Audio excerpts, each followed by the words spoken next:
La mente humana es un laberinto, un lugar donde la razón y las emociones se entrelazan, formando una red compleja de pensamientos, sentimientos y percepciones. La mayoría de las personas cree que los trastornos mentales son algo lejano, que les pasan a otros, no a ellos. Pero la realidad es mucho más compleja. Hoy comenzamos a explorar el iceberg de los trastornos psicológicos. Empezamos desde la superficie, desde lo más visible, desde aquello de lo que se habla con más frecuencia. Y aún así, incluso aquí se esconde mucho más de lo que parece. Depresión. La depresión no es simplemente estar triste ni tener un mal día. Es un trastorno psicológico serio que afecta la forma en que una persona piensa, siente y vive. Los principales síntomas son una tristeza constante, apatía y la pérdida de interés por la vida. Las cosas que antes daban alegría dejan de importar. Incluso acciones simples, levantarse de la cama, comer, responder un mensaje, pueden sentirse imposibles. La persona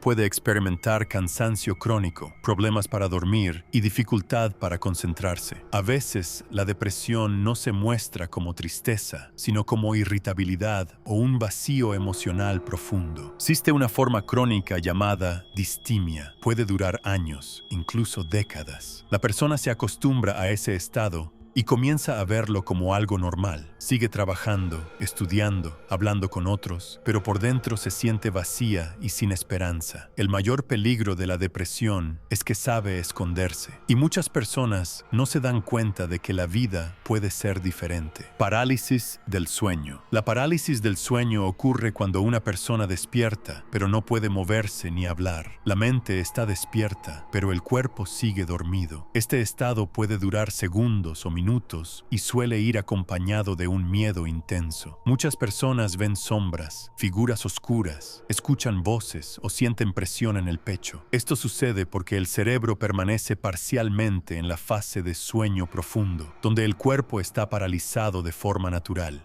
Es un mecanismo que falla. La parálisis del sueño suele aparecer por estrés, ansiedad, falta de sueño o dormir boca arriba. Para algunos es una experiencia aislada, para otros, algo que se repite y deja una marca profunda. Trastorno de pesadillas. En este trastorno, la persona sufre pesadillas intensas de manera frecuente, sueños tan reales que, al despertar, el miedo no desaparece. La persona se despierta en pánico y le cuesta volver a dormir. Con el tiempo, aparece el miedo al propio sueño. Las pesadillas pueden estar relacionadas con traumas, estrés prolongado o trastornos de ansiedad. Las consecuencias son graves: falta de sueño, agotamiento constante, problemas de memoria y mayor ansiedad durante el día. Aquello que debería dar descanso comienza a destruirlo. Insomnio. El insomnio es un trastorno del sueño muy común. La persona no puede dormirse, se despierta muchas veces durante la noche o se levanta demasiado temprano. Aunque pase horas en la cama, no logra descansar. Durante el día aparecen cansancio, irritabilidad y dificultad para pensar con claridad. El insomnio puede estar causado por estrés, ansiedad, depresión o malos hábitos de sueño. Cuando dura varias semanas, se vuelve crónico y entonces empieza a afectar no solo la mente, sino también el cuerpo. Ansiedad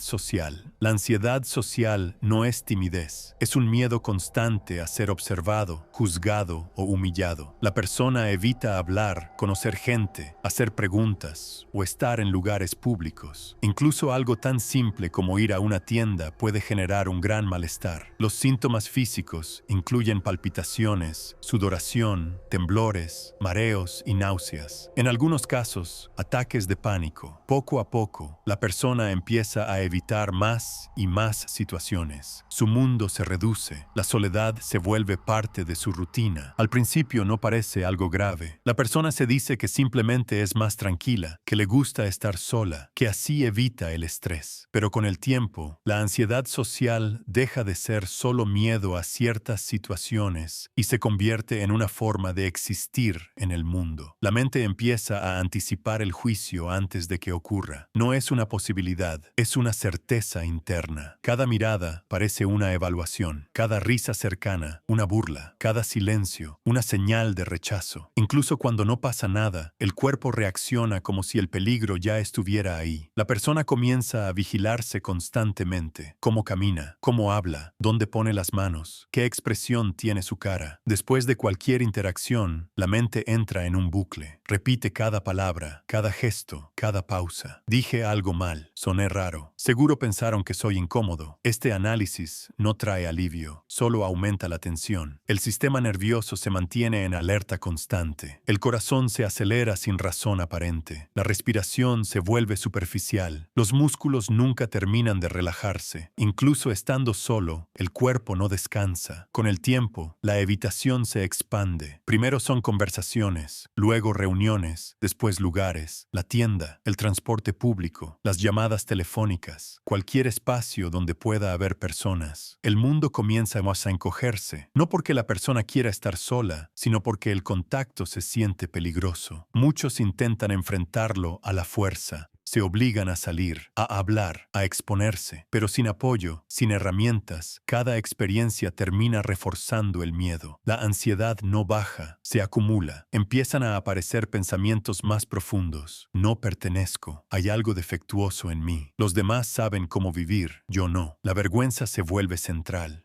No es vergüenza por algo que se hizo, sino por lo que se es. La identidad empieza a organizarse alrededor de la ansiedad. No soy sociable, no sirvo para esto. Es mejor no intentarlo. La vida se vuelve pequeña, predecible, limitada. Desde fuera puede parecer comodidad. Desde dentro es una prisión silenciosa. La ansiedad social no es timidez, no es falta de carácter, no es pereza emocional. Es una respuesta aprendida del sistema nervioso, un mecanismo de protección que se activó tantas veces que ya no sabe apagarse. Cuanto más se evita el mundo, más amenazante parece. Y así, sin un evento dramático, sin un colapso visible, la persona desaparece poco a poco de la vida social. No porque no quiera estar con otros, sino porque su cuerpo aprendió que estar con otros no es seguro. Trastorno obsesivo compulsivo. El TOC se caracteriza por pensamientos intrusivos y conductas repetitivas. La mente se llena de ideas constantes.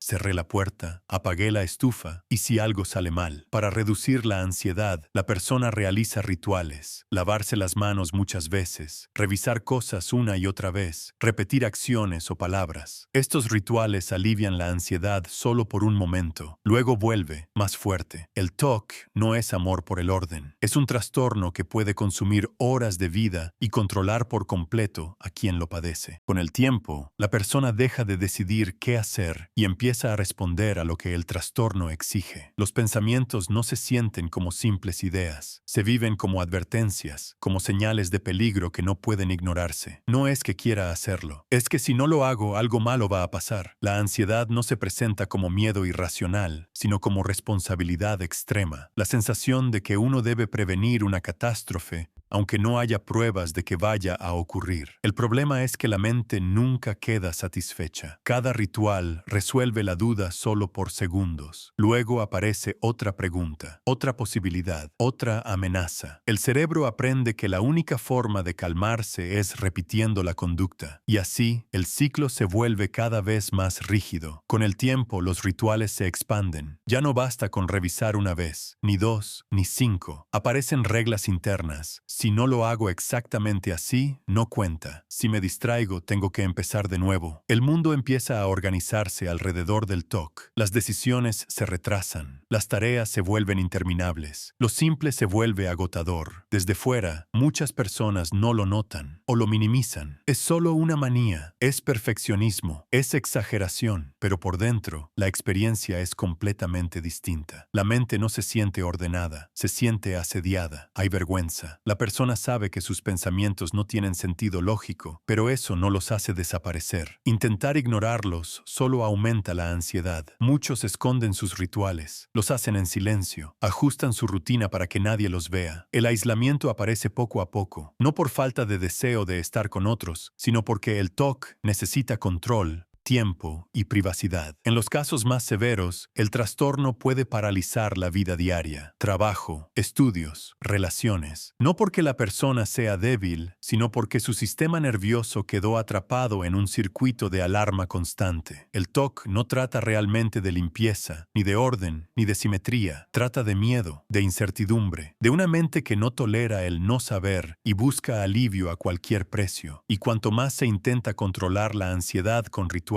más poder gana el trastorno. Porque en este nivel del iceberg, la amenaza no viene del mundo exterior, sino de la propia mente. Dismorfofobia. En la dismorfofobia, la persona se obsesiona con defectos físicos que son mínimos o inexistentes. Lo que otros no notan, para ella se vuelve una obsesión. Horas frente al espejo, comparaciones constantes, miedo a salir a la calle. La persona intenta ocultar o corregir ese defecto con ropa, maquillaje o cirugías, pero la sensación de alivio nunca dura. En los casos más graves, la dismorfofobia conduce al aislamiento, la depresión y pensamientos suicidas. En estos niveles, ya no hablamos solo de inseguridades ni de conflictos internos comunes. Aquí, la mente empieza a romper el vínculo entre la percepción y la realidad. Lo que la persona ve en el espejo ya no es solo una imagen distorsionada, es una certeza absoluta, una convicción que no se debilita con elogios, ni con pruebas, ni con lógica. La mirada se convierte en el enemigo. Cada reflejo confirma el miedo. Cada comparación refuerza la obsesión. El cuerpo deja de ser un cuerpo y se transforma en un problema que hay que corregir. La persona no busca verse mejor, busca dejar de sentirse insoportable dentro de su propia piel. Con el tiempo, la atención se estrecha. La vida empieza a girar alrededor del defecto percibido. Planes cancelados, fotos evitadas, luces, ángulos, espejos, vitrinas. Todo se analiza, todo se controla, pero el control nunca es suficiente. El alivio que aparece tras ocultar, corregir o modificar es breve, frágil y pronto desaparece. Entonces surge otra duda, otro detalle, otra parte del cuerpo. La obsesión se desplaza, pero no se va. En este nivel del iceberg, la identidad empieza a fusionarse con la imagen corporal. No es que yo tenga un defecto, yo soy el defecto. El aislamiento no llega de golpe, llega en silencio. Primero se evitan ciertas personas, luego ciertos lugares, después casi todo. La vergüenza se vuelve constante, no una emoción pasajera, sino un estado permanente. En muchos casos, la dismorfofobia se entrelaza con depresión profunda, trastornos de ansiedad y pensamientos de no poder seguir viviendo así. No porque la persona quiera morir, sino porque no encuentra una forma de vivir dentro de una mente que la ataca sin descanso. En estas capas profundas del iceberg, el sufrimiento deja de ser visible. No hay gritos, no hay escenas dramáticas, solo una lucha interna constante